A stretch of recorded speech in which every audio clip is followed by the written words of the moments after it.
Nagpatupad ng agarang rescue operation ang kapulisan sa Negros Occidental Police Provincial Office sa ilalim ng direktiba ng kanilang Provincial Director na si Police Colonel Renerio D. Chavez.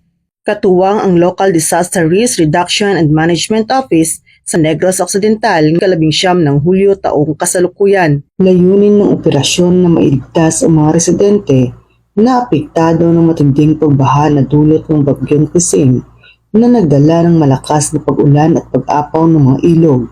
Agad na isinakay ang mga nasagip na residente sa inahandang sasakyan at dinala sa evacuation center upang matiyak ang kanilang kaligtasan.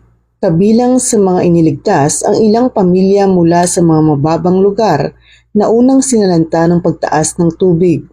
Kasabay ng operasyon, nagsagawa rin ng assessment ang mga kapulisan at rescue team upang matukoy ang lawak ng pinsala at matulungan ang mga pamilya na nangangailangan ng agarang tulong. Pinayuhan din ang publiko na manatiling alerto at sumunod sa mga abiso ng lokal na pamahalaan hinggil sa lagay ng panahon at posibleng karagdagang pagbaha.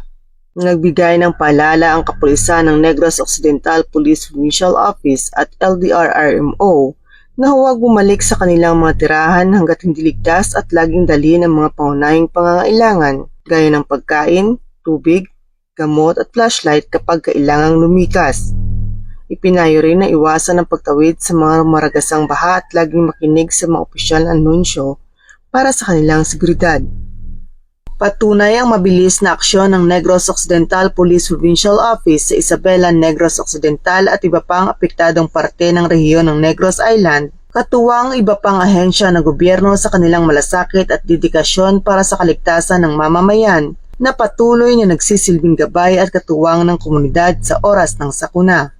Mula dito sa Western Visayas, ako ang inyong PNN correspondent, Patrolwoman Charmaine Balunsat.